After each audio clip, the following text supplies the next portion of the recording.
자, 우리는 계속 이제 4장 마지막 부분을 이제 오늘 살펴보는데요. 3장의 아담과 하와의 범죄로 인한 그 죄의 영향력이 어떻게 펼쳐지고 있는가, 그리고 그 죄가 얼마나 급속하게 세상을 타락시키고 오염시키고 있는가 하는 것을 우리는 지금 아주 짧은 내용들 속에서도 확인합니다. 인류의 최초에 일어났던 그 일이 오늘과 너무 유사하다는 것에 또 놀라고요. 그 죄의 파급력, 죄의 영향력, 그 죄의 오염도가 얼마나 심각한가를 우리는 오늘 본문을 통해서도 보게 됩니다. 자, 오늘 이야기는 가인의 역사가 계속되고 있죠. 동생 아벨을 죽인 가인의 역사. 이 가인의 피는 계속 흐르고 있어요. 오늘 16절을 보면 가인이 여호와 앞을 떠나서 에덴 동쪽 놋 땅에 거주하더니, 여기 여호와 앞을 떠나, 아주 중요한 대목이죠. 의미심장한 말입니다. 이 가인의 문명은 하나님을 떠나 시작된 문명이죠. 하나님과 상관없이 살아가는 사람들이 펼쳐놓는 세상이 어떤 건가 하는 것을 우리는 짧은 오늘 본문을 통해서도 알 수가 있습니다. 여호와 앞을 떠나서 어디로 갔다고 얘기합니까? 에덴 동쪽 놋 땅에 거주하더니, 이 놋이라는 이 말의 뜻은 유랑, 방랑이라는 뜻입니다.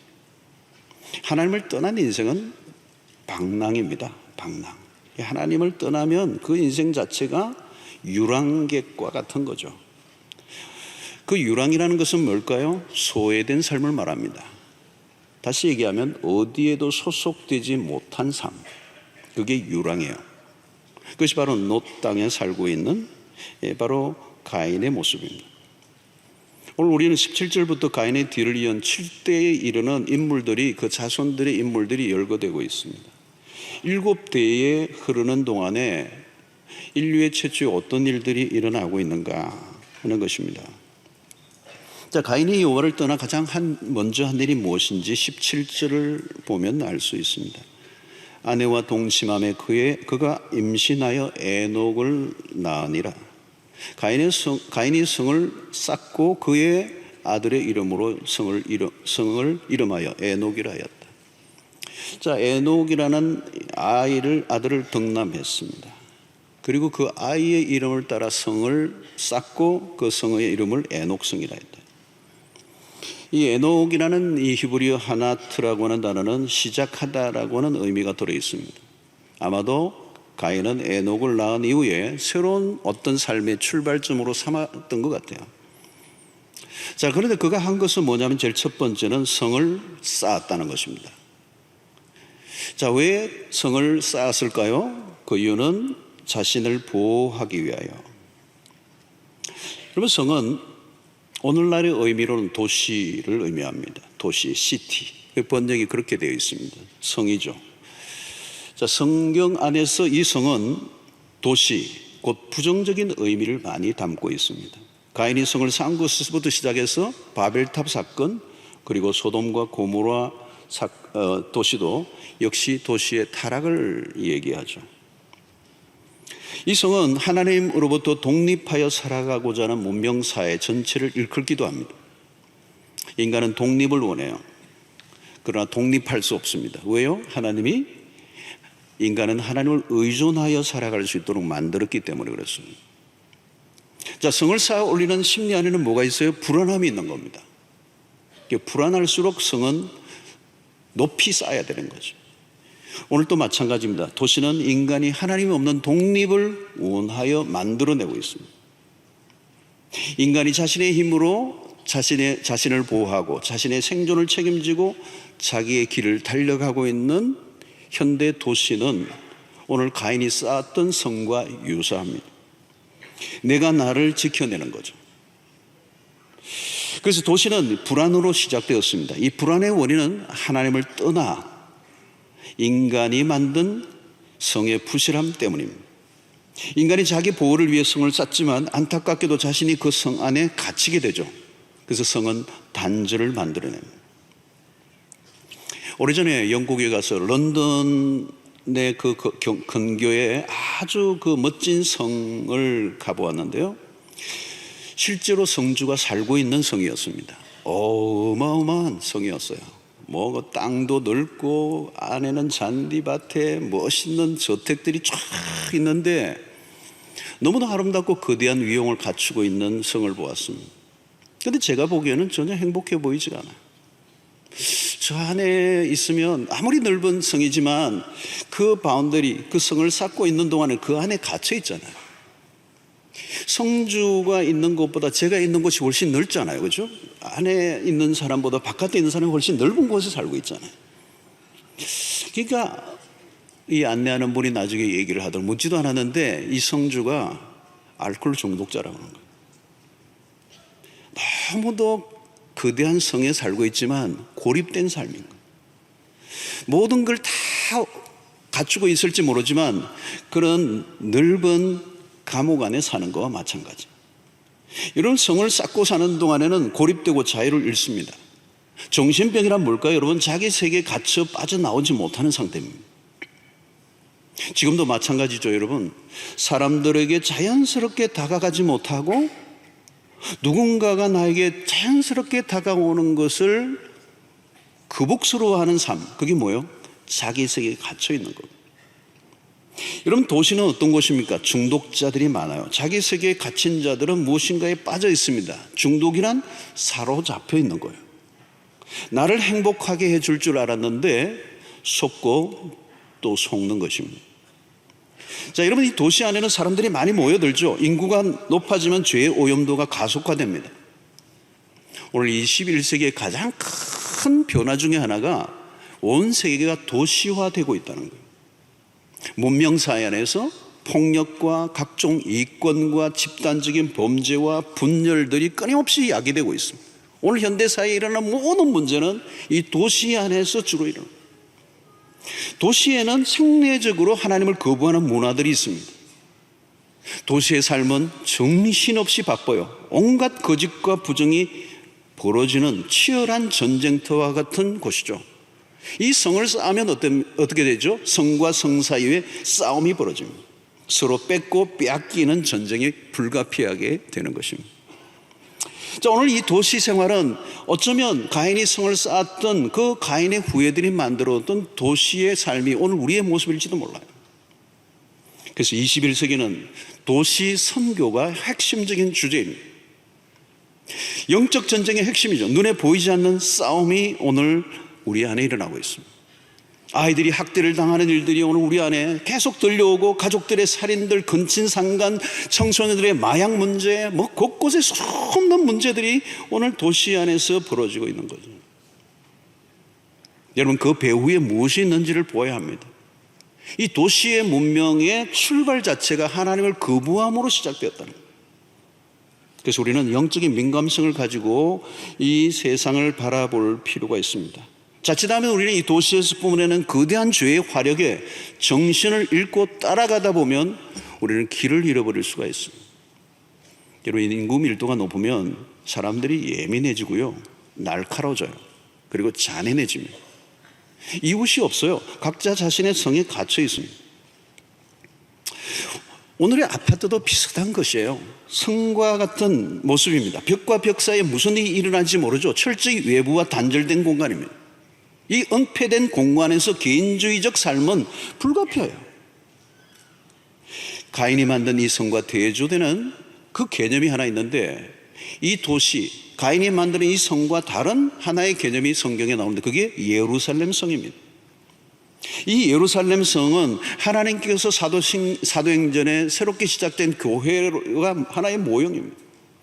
하나님의 임재가 가득한 곳, 하나님을 거절하고 배척하는 문화가 아니라 하나님을 예배하는 하나님의 임재가 있는 예루살렘, 이 개념이 결국은 신약의 교회로, 이 교회는 요한계시록에 뭘로 발전되느냐면 새 예루살렘으로, 이 새 예루살렘은 결국 궁극적으로는 하나님의 완성된 나라를 얘기하는 것입니다. 자, 오늘 범죄한 가인이 만들어낸 이 도시와 대항하는 또 다른 새로운 공동체를 주신 게 오늘의 신약의 교회입니다. 여러분, 이 교회는 어떤 곳이죠? 열려있는 곳입니다.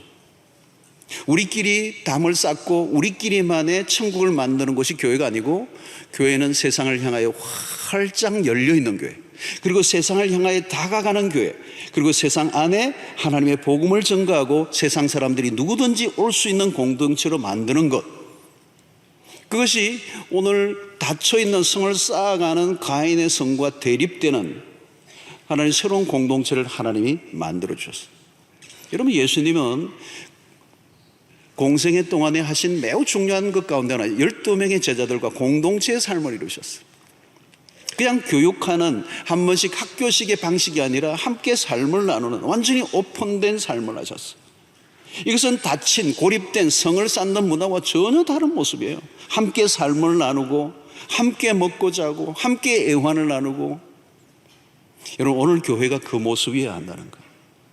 오늘 사실 여러분, 이 주일날 와서 옆에 누구가 앉아있는지도 모르고 예배를 드리고 살짝 앉았다가 가버리는 이 구조는, 그런 사람들만 모여있는 공동체는 또 다른 성을 우리가 만드는 것과 똑같아요.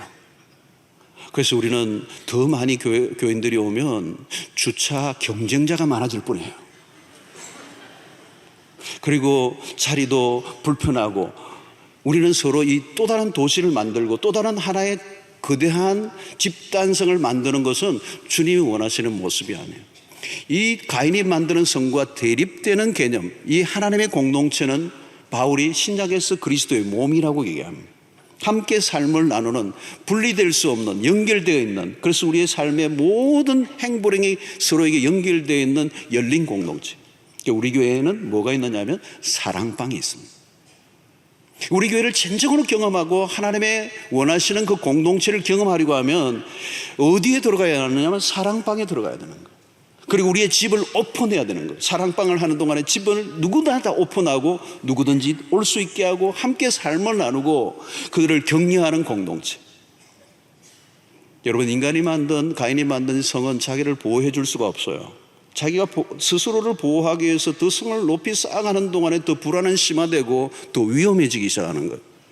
우리가 진정으로 보호를 받는 것은 하나님의 임재가 있는 하나님의 공동체 안으로 들어가 그리스도인이 함께 교제를 나누며 그리스도의 몸을 경험할 때 그 안에 참된 위로가 있고 그 안에 참된 하나님의 은혜가 있고 우리의 심령을 보호해주는 안정감을 누리는 축복의 아주 놀라운 키가 사랑방에 있어요.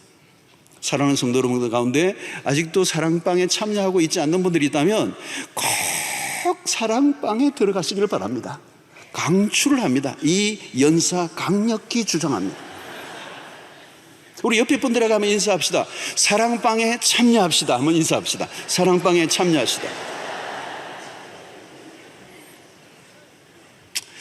시큰둥하게 반응하는 분들이 눈에 띄는 거예요. 꼭 들어가셔야 돼요, 여러분.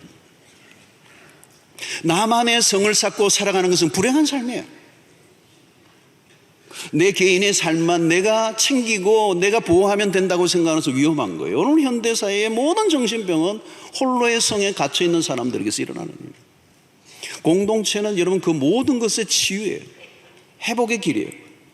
내가 나를 보호한다고 되는 것이 아닙니다. 하나님의 다스림이 있는, 하나님의 임재가 있는 그 공동체 안으로 들어가는데 그 공동체는 주일날 예배가 아니라 어쩌면 우리의 소그룹 안에서, 여러분들의 사랑방 안에서 그리스도의 이름으로 모인 소그룹, 우리 사랑방 안에 들어가서 함께 사랑을 나눌 때 그 안에 놀라운 은혜가 있습니다.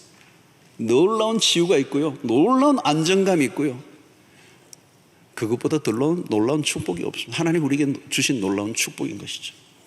자, 오늘 20절에 보면 이후부터는 가인의 후손들이 각가지 지역과 문화들을 만들어 가는데 20절에 보면 아단은 야발을 낳았으니 그는 장막에 거주하며 가축을 치는 자의 조상이 되었고 21절에 보면 그의 아우의 이름은 유발이니 그는 수금과 통소를 잡는 모든 자의 조상이 되었으며, 자, 여기에 나오는 이 모든 사람들은 악기를 만들어내는 사람들이에요.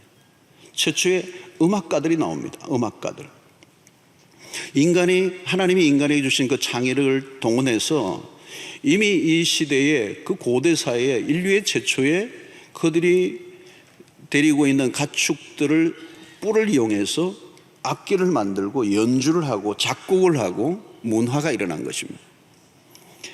22절을 보면 실라는 두발가인을 낳았으니 그가 구리와 쇠로 여러 가지 기구를 만드는 자요 두발가인의 누이는 나아마였더라. 자, 두발가인은 이미 발명가예요. 기계 문명이 시작되고 있습니다. 이 문화와 문명이 발달되고 있는 겁니다. 예술이 일어나고 기계 산업이 일어나고. 자, 이것은 참 중요한 일이죠. 여러분, 문명과 문화가 발달한다는 것은 굉장히 좋은 것입니다. 때로는 예술이 발달하고 연주, 아름다운 음악을 들으면 우리에게 기쁨이 오고 안정감이 오고 얼마나 놀라운 것입니다.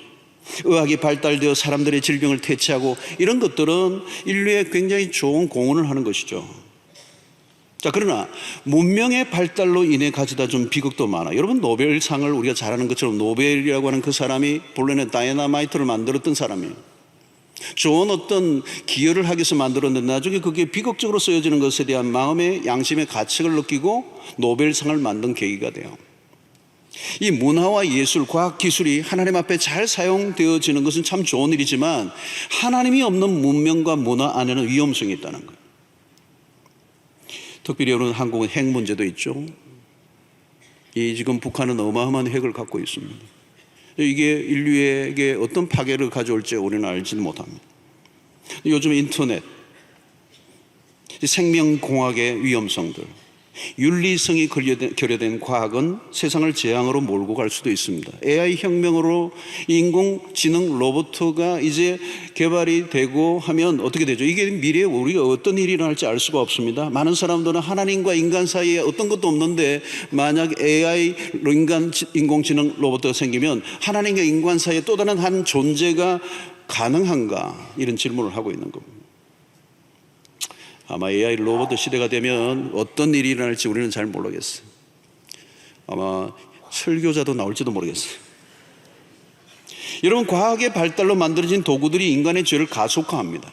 통신기술, 여러분, 인터넷의 발달이 우리에게 얼마나 많은 편리를 가져왔지만 이것으로 인해 일어난 범죄가 또 얼마나 많습니다. 여러분, 초등학교 3학년이면 요즘 볼 것 안 볼 것 다 봐요.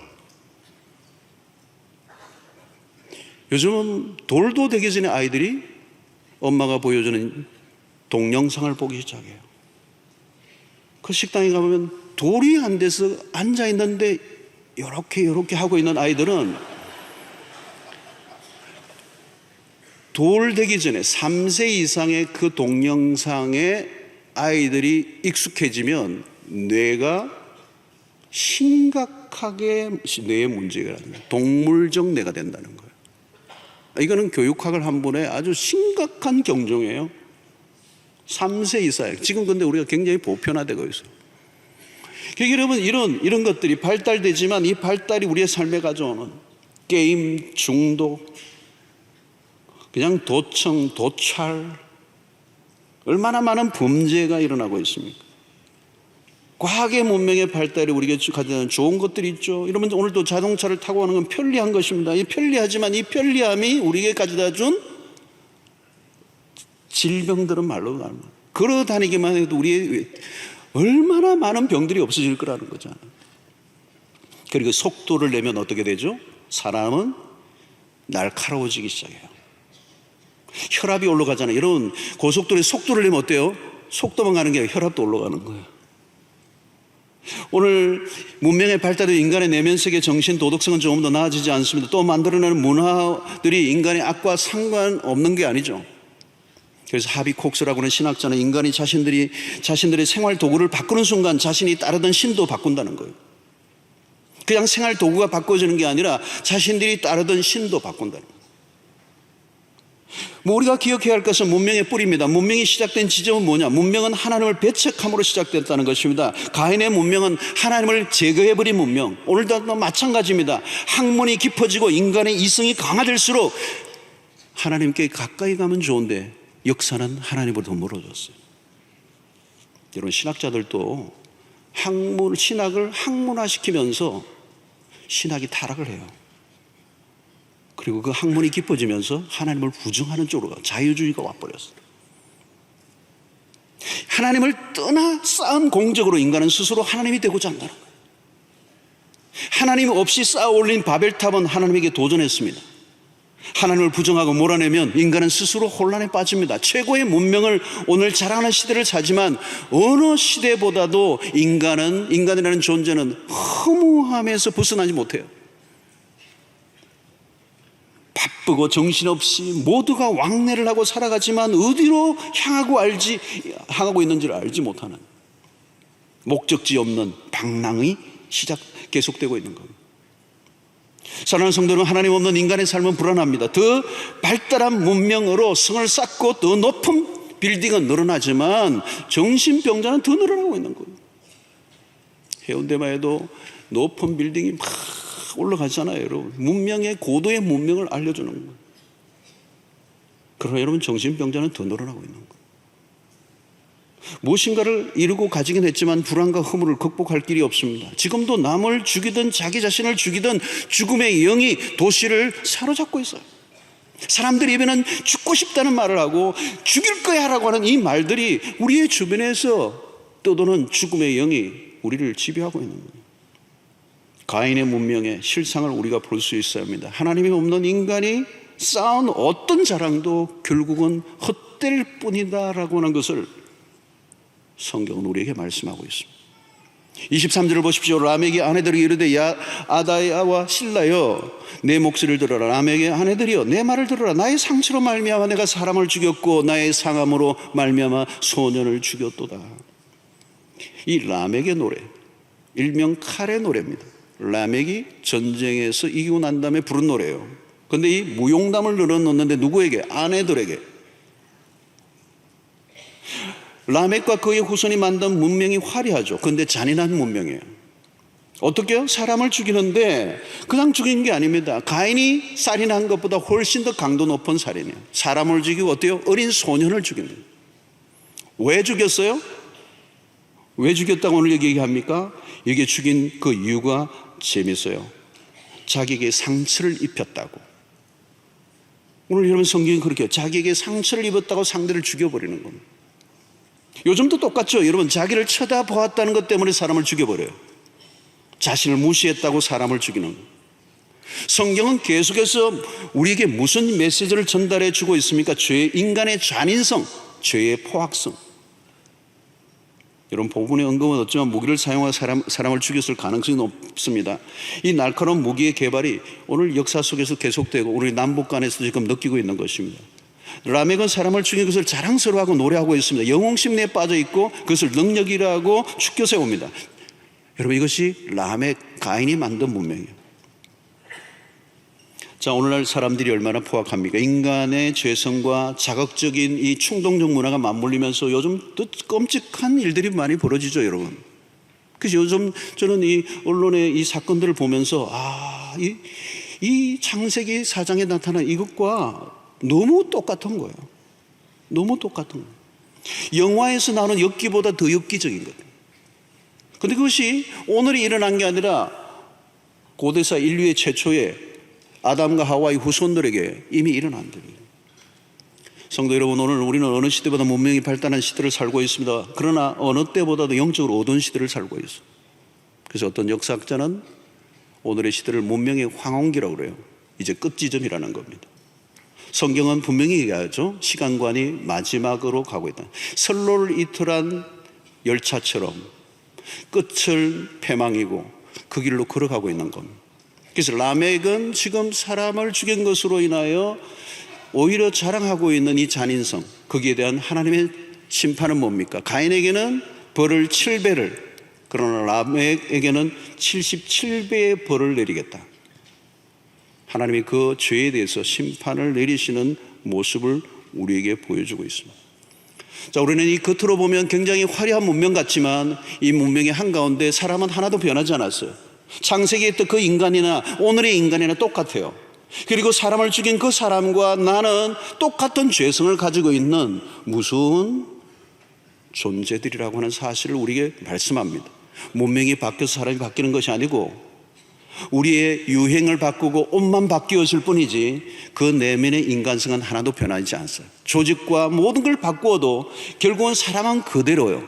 인류의 역사는 변화될 것인가 진보될 것인가? 아니에요. 성경은 부정적이에요. 인간 내면에 어떤 변화도 없다면 그들이 만든 문화도 문명도 진보가 일어날 수 없다. 오직 길은 예수 그리스도의 십자가의 복음으로 변화된 사람 외에는 길이 없는 줄로 믿습니다. 자, 오늘 여기 보면 가인의 후손의 역사는 아주 화려하게 길게 설명을 하고 있는데, 오늘 25절과 26절에 보면 아주 짧은 셋의 후손에 대한 얘기가 나옵니다.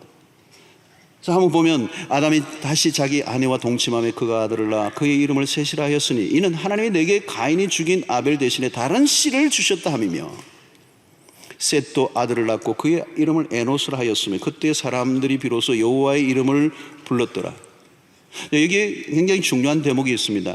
가인이 죽인 아벨 대신에 다른 씨를 주셨다는 거예요. 그 씨가 뭐냐? 셋이라는 아들이라는 거예요. 그래서 오늘 가인의 계보와 셋의 계보가 구분되고 있는 것을 오늘 여기에서 마지막 정리하고 있습니다. 그런데 그의 이름을 에노스라 하였는데 그때 사람들이 비로소 여호와의 이름을 불렀더라. 자, 4장 마지막 부분은 이 부분으로 마무리를 하고 있습니다. 성도 여러분, 여기에서 하나님의 비밀이 있습니다. 오늘 이 씨를 주셨다는 이 말은, 씨는 번식, 번성, 생명력을 얘기합니다. 여기에는 하나님의 또 다른 계획을 지금 여기에서 알려주고 있는 거죠. 거대한 가인의 문명이 발전되고 화려해 보이지만 거기에 비해서 이 셋의 후손들은 굉장히 미미한데, 아벨이 제사를 짓고 죽어버리고 모든 게 끝난 것 같았지만 하나님은 그 속에서 아담을 통하여 셋이라고 하는 한 씨를 주시고 그 계보를 통하여 하나님의 구원 계획을 이루어 가시는 섭리를 여기에 잠시 끝에 알려놓고 있습니다. 사랑하는 성도 여러분, 오늘 그들은 어떻게 해서 사람들이 비로소 여호와의 이름을 불렀더라. 세상에 비해서는 미미하고 보잘것없고 또 자랑할 것이 아무것도 없어 보일지 모르지만 하나님은 그 속에서 구원의 백성들을 일으키고 계심을 말씀하고 있습니다. 오늘 여기 이름을 불렀다는 말은 어떤 면에서는 예배죠. 예배. 하나님의 이름을 불렀다는 겁니다. 여러분, 이 세상의 모두가 하나님을 반역하고 하나님을 배반하고 하나님과 등을 지고 살아가지만 하나님의 역사 속에 언제나 당신의 백성들을 일으키시고 그분을 예배하게 하시고 하나님의 살아계심을 온 땅에 선포하는 그 백성을 반드시 일으키신다는 거예요. 여러분, 마태복음 1장을 보면 그 안에 예수님의 족보가 나오는데 너무너무 미미해요. 정말 별 볼 일 없는 여인들의 이름이 나와요. 정말 과거가 있는 그런 여인들이 나와요. 다 망가진 그런 집안처럼 보이는데 거기에서 메시아가 일어납니다. 그리고 창세기 3장 15절에 원시복음에 나왔던 여자의 후손을 통하여 그 마귀의 발을, 그 머리를 짓밟는 역사가 일어나는 것처럼 오늘 이 셋의 후손을 통하여 마침내 아브라함을 부르시고 그리고 다윗을 세우시고 거기에 메시아가 나게 하시고 하나님의 나라를 완성해 가시는 그 역사가 오늘 이 마지막 부분에 있습니다. 오늘 여러분, 이 세상을 바라보면 너무도 혼란하고 소망이 없어 보여요. 그리고 세상은 거대한 문명을 자랑하고 있지만 여러분, 우리는 그 세상을 쫓는 사람이 아니라 우리의 정체성은 셋의 후손으로, 별로 세상에서는 별로 없는 것 같아도 우리를 예수 믿게 하시고 하나님의 백성이 되게 하시며 주님을 예배하는 백성으로 삼아주셨다는 사실은 놀라운 하나님의 계획 속에서 이루어진 일이 아닐 수가 없습니다. 성도 여러분, 우리는 세상 속에서 이제 우리의 정체성을 분명히 해야 돼요. 우리는 셋의 후손으로, 아벨의 계보로, 메시아의 계보로, 하나님의 구원받은 백성으로 이 땅 가운데 우리의 정체성을 지키고 하나님의 거룩성을 지키고 살아가는 여러분들 되시기를 주의 이름으로 축원합니다. 기도하겠습니다. 하나님 아버지, 오늘 세상의 문명의 화려함에 우리의 눈을 빼앗기지 않게 하시고 비록 초라하고 미미해도 하나님의 백성됨의 정체성을 놓치지 않고 하나님의 구원의 그 거대한 섭리 안에서 살아가는 주의 백성들이 되도록 은혜를 더하여 주시옵소서. 화려하고 대단한 것이 없어도 매일 하나님을 예배하며 살아가는 것이 얼마나 놀라운 축복인지, 그리고 이 세상에 성을 쌓아가는 것이 아니라 하나님의 공동체 안에서 믿음 생활하고 함께 그리스도의 은혜를 누리고 살아가는 것이 얼마나 놀라운 축복인지 하나님 그것을 누리며 살아가는 주의 백성들이 되게 하여 주시옵소서.